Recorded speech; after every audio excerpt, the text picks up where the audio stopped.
오늘의 말씀 제목은 우리를 포기하지 않으시는 하나님의 도우심이라는 제목으로 말씀을 전해드리겠습니다. 제가 미국에 처음 이민 오면서 생각하기를 미국에 오면 널린 게 다 미국 사람들이니까 보통 들리는 게 영어밖에 없으니까 그냥 몇 명, 미국 사람 몇 명 만나다 보면 금방 저절로 영어가 한국말처럼 팡팡 터지는 줄 알았습니다. 하지만 현실은 8년째 거의 달라진 게 없이 알아듣지도 못하고 말도 거의 하지 못하고 있죠. 이게 무슨 자랑도 아니고 무슨 얘기를 하고 싶은 거냐면 제가 그냥 미국에서 있다고 해서 그냥 여기에서 살고 있다고 해서 영어를 그저 잘할 수 없다는 거예요. 내가 더 스스로 노력하고 공부하지 않으면 안 된다는 거죠. 예, 맞는 말인가요? 예. 또 비슷한 예로 어느 목사님의 비유처럼 식당 직원이 그 식당을 하루에 수백 번씩 드나든다고 해서 배가 부를 수 있을까요? 아무리 그 식당의 주인이라고 해도 식당에 앉아서 내 손으로 음식을 먹지 않는 한 배가 부를 수 없다는 것입니다. 맞습니까? 예, 여기까지 이해가 되셨죠? 제가 그냥 미국에 살면서 살기만 한다고 해서 영어를 잘 할 수 없는 것처럼 식당 직원이라고 해서 무조건 식당에 있으면 배가 부르지 않는 것처럼 우리 신앙도 그렇지 않겠는가? 주일마다 단정하게 차려입고 교회 문턱이 닳도록 아무리 뻔질나게 드나든다고 해서 믿음이 그냥 생기는 게 아닌 것과 같다는 것입니다. 절대로 믿음이 그냥 성장할 수 없다는 거예요. 그동안 각자가 생각했던 내 믿음은 믿음이 아니라 반복되어진 그저 익숙한 행위일 수 있다는 것입니다.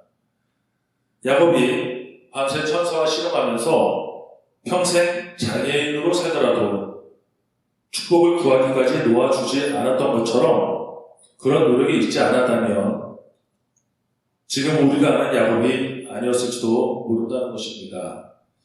흔히 천국은 침노하는 자들의 것이라고 말하는 것처럼 스스로 쟁취하기까지 보통의 노력 가지고는 안 된다는 거죠. 이 침노라는 말을 우리가 종종 얘기하는데요. 이 침노라는 정확한 말의 뜻을 아시는가요? 예, 이 침노라는 말의 뜻은 정당한 이유 없이 남의 나라에 불법으로 쳐들어가서 노략질한다 라는 뜻이라고 합니다. 알고 보면 아주 살벌한 말이죠. 예, 전혀 놀라시지 않으신 거 보니까 지금까지 한 번도 노략질을 당해보지 않아서 그러신 것 같은데 그렇다고 한번 당해보라고 할 수도 없고 아무튼 이 천국은 그만큼 그 정도로 성취하기까지 남의 것을 노략질까지 해야 하는 간절함으로 모든 것을 물불 가리지 않고 극도에 적극적으로 노력하는 자들의 것이라는 얘기가 됩니다. 그만큼 절실하지 않으면 어렵다는 뜻도 되는 것이고요. 자, 오늘 본문을 같이 한번 읽어보겠습니다. 고린도전서 10장 13절 말씀이죠. 예, 먼저 말씀 읽고 시작했어야 됐네요. 예. 자, 함께 읽어보겠습니다. 시작. 사람이 감당할 시험 밖에는 너희가 당할 것이 없나니 오직 하나님은 미쁘사 너희가 감당하지 못할 시험 당함을 허락하지 아니하시고 시험 당할 즈음에 또한 피할 길을 내사 너희로 능히 감당하게 하시느니라. 아멘. 이 사도 바울이 고린도전서를 쓰게 된 이유는 고린도 교인들이 이미 구원을 받았다고 하는 잘못된 교만 때문에 쓰게 된 말씀이 고린도전서입니다.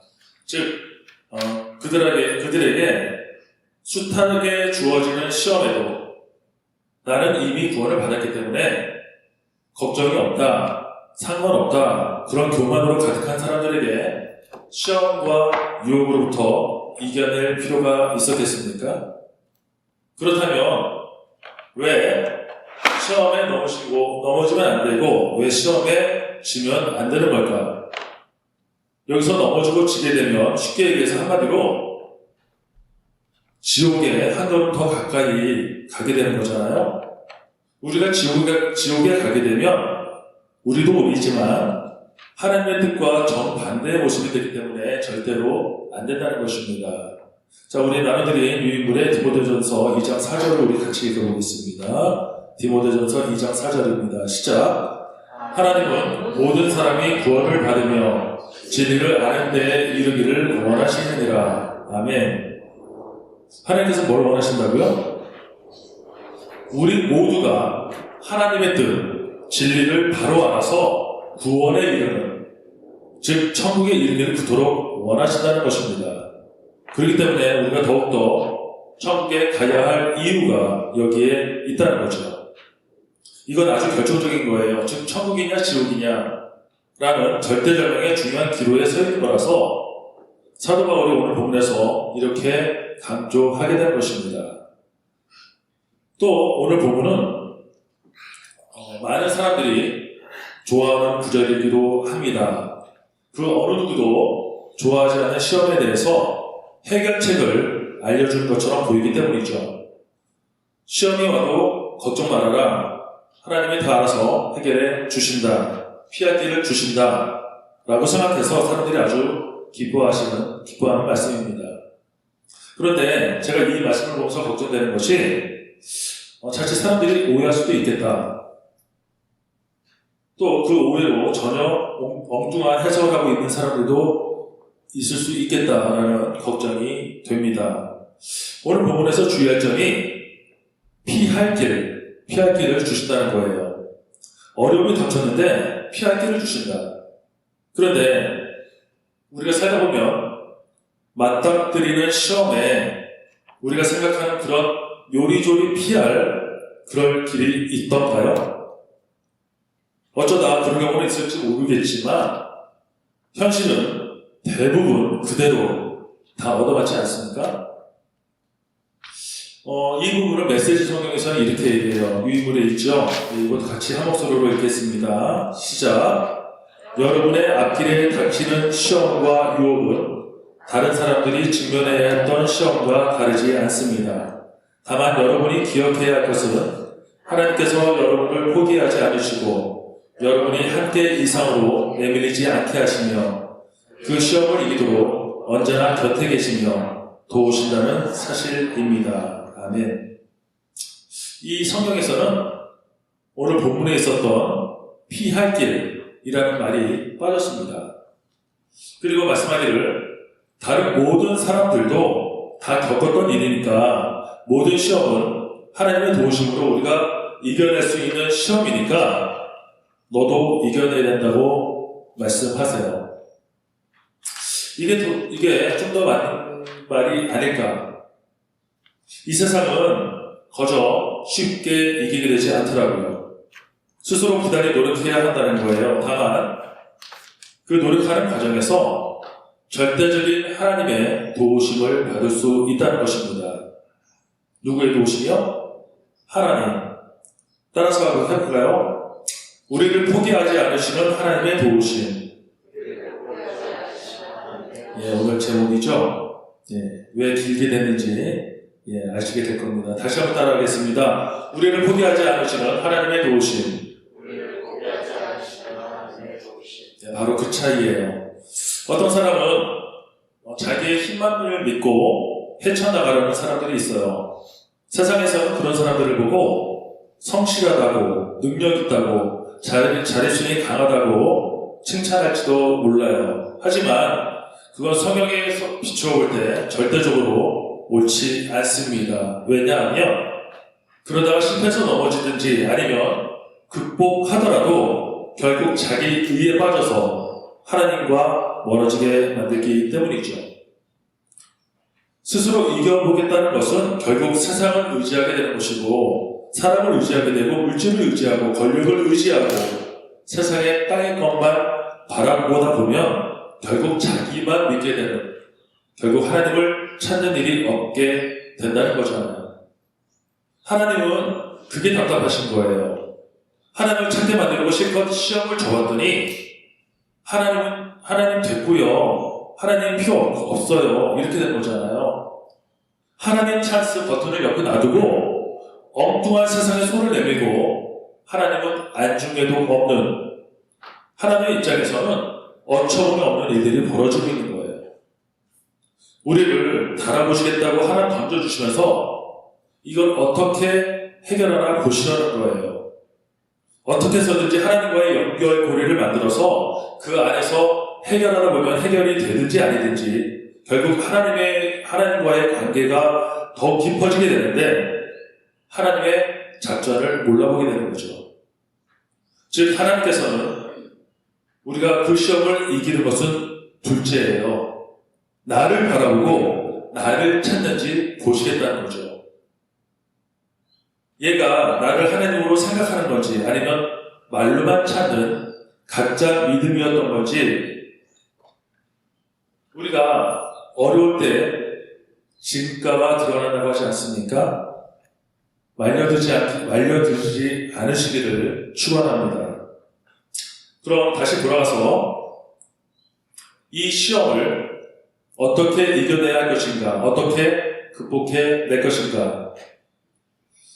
제가 영어를 쓰는 사람이 많은 미국에 와서 그냥 살면서 아무리 열심히 돌아다닌다고 해서 저절로 영어를 하게 되는 것이 아닌 것처럼 그냥 교회 앞들만 밟고 다녀서는 안 된다는 거예요. 그렇게 평생 그냥 교회만 대충 왔다리 갔다리 해서는 하나님과 가까워질 수 없다는 거잖아요. 그렇게 하나님과 가까워질 수 없다는 것은 내가 어떤 힘든 일이 생겼을 때, 시험에 닥쳤을 때 감당하는 방법, 즉 하나님을 찾고 의지하는 방법을 모른다는 거예요. 그러면 결국 하늘이 아니라 땅을 바라보게 된다는 거죠. 세상의 힘으로 풀어나가려고 한다는 것입니다. 그럼 그 시험을 하나님께서 허락하신 건데 세상의 힘으로 풀리겠습니까? 절대 안 풀리죠. 당장 잠깐 풀리는 모양은 있을 수는 있어도 금방 또 넘어지게 되어 있거든요. 그러니까 평소에 시험을 이겨낼 수 있는 힘을 길러내야 한다는 것입니다. 식당에 가만히 앉아있다고 해서 배가 부를 수 없는 것처럼 교회에서도 딸랑 주일 예배로 의물방어, 땜빵으로 끝나는 것이 아니라 열심히 찬양하고 기도하면서 하나님과의 깊은 관계까지 깊은 영성으로 들어가야 할 줄 믿습니다. 교회 앞들만 밟고 다니는 거, 그거 하나님하고 전혀 상관없다는 것을 기억하시길 바랍니다. 지금 여러분들의 신앙생활 모습을 가만히 뒤돌아보시길 바랍니다. 주일날 마지못해 참석하고, 마지못해 봉사하고, 자식 때문에 봉사하고, 체면 때문에 봉사하고, 자랑하려고 봉사하고, 하나님과는 얼마나 상관이 있으십니까? 하나님과 친하다고 말할 수 있습니까? 얼마나 기쁨으로 예배하십니까? 행복한 예배가 되고 있습니까? 여러분이 생각하는 만큼 하나님께서도 여러분들과 친하다고 생각하실 것 같으십니까? 그래서 우리가 시험을 이기지 못하는 거예요. 어려움이 닥치면 피할 길을 찾지 못하는 겁니다. 오늘 본문의 말씀은 우리와는 전혀 상관없는 그저 희망 사안이 되어 버릴 수 있다는 것입니다. 우리 중에 능히 감당할 수 있는 사람이 얼마나 되겠습니까? 왜? 피할 길을 못 찾거든요.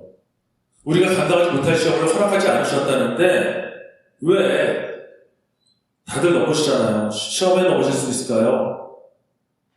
평소 하늘의 것을 의지하지 않잖아요. 그때그때 내 욕심에 충실하잖아요. 머릿속으로는 하나님을 찾아야지라고 생각하는데 내 손은 어느덧 핸드폰을 찾고 있잖아요. 능력 있는 사람을 찾으려고, 인터넷 지식을 찾으려고, 말과 생각하는 전혀 다른 행동을 하고 있다는 거죠. 하나님께서는 우리를 포기하지 않으셨기 때문에 우리의 갈급함을 기다리시면서 기대하고 계신데 우리가 도무지 하나님을 찾지 않아요. 우리를 기다리시는 하나님의 손이 민망할 정도로. 왜 찾지 않는 걸까요? 믿지 못하기 때문이죠. 믿음이 없다는 게 들통나는 순간입니다. 아빠가 아래에서 받아주겠다고 손을 뻗고 기다리고 있는데 아이가 아빠를 믿지 못하고 뛰어내리지 못하고 있다는 거예요. 회개하시기 바랍니다. 우리의 믿음 없음을 회개하시고 용서를 구하시기 바랍니다. 하나님께서는 우리가 그 시험을 이길 수 있도록 언제나 곁에 계시며 도우신다는 사실을 기억하시기를 축원합니다. 그렇다면 하나님께서 우리에게 어떤 도움을 주실 거라고 기대하십니까? 요술처럼 벽에 구멍이라도 뚫어주실까요?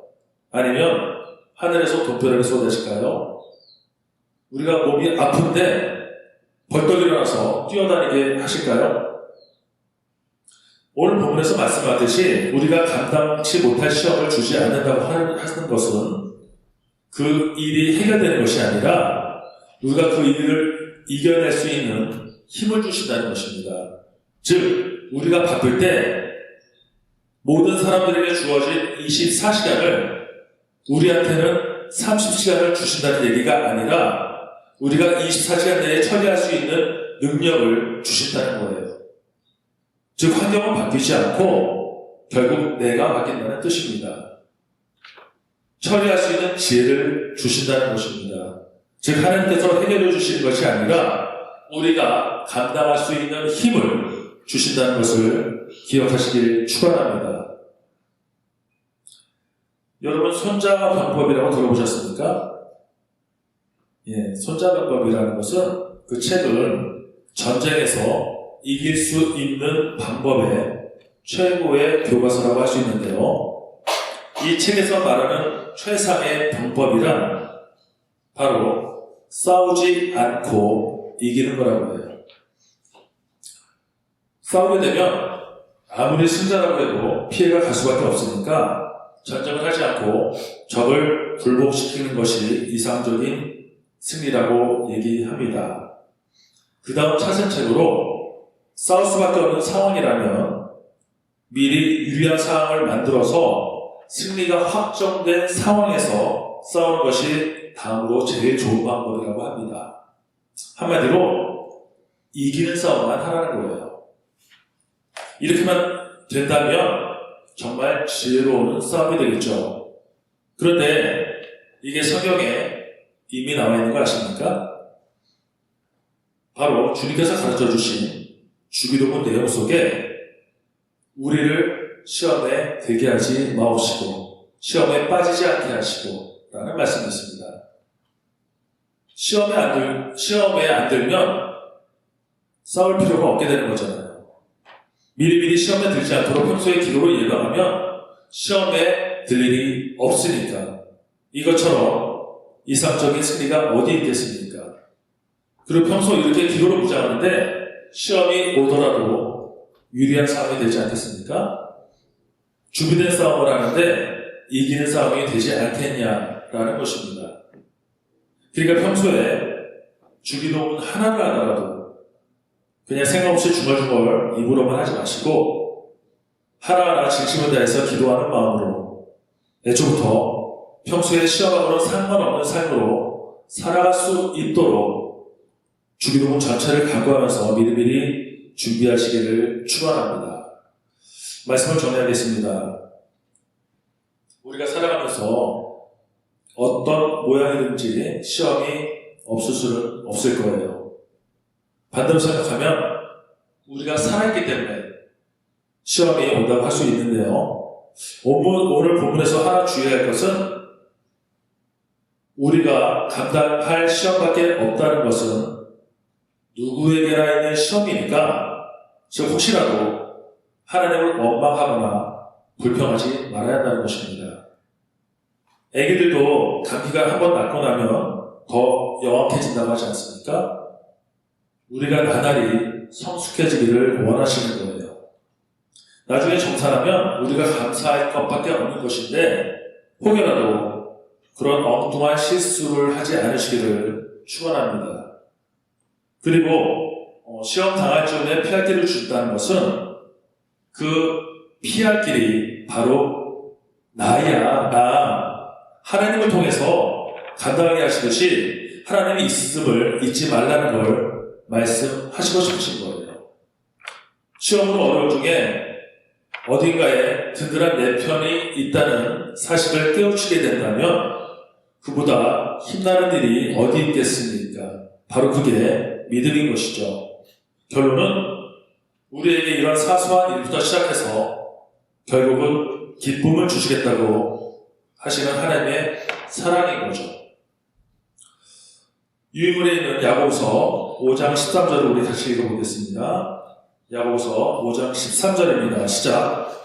너희 중에 고난을 당하는 자가 있느냐? 그는 기도할 것이요. 즐거워하는 자가 있느냐? 그는 찬송할지니라. 아멘. 하나님은 우리가 그럼에도 불구하고 기도하고 찬송하기를 기다리고 계십니다. 우리의 시험, 물론 당장은 버겁고 힘들 수 있습니다.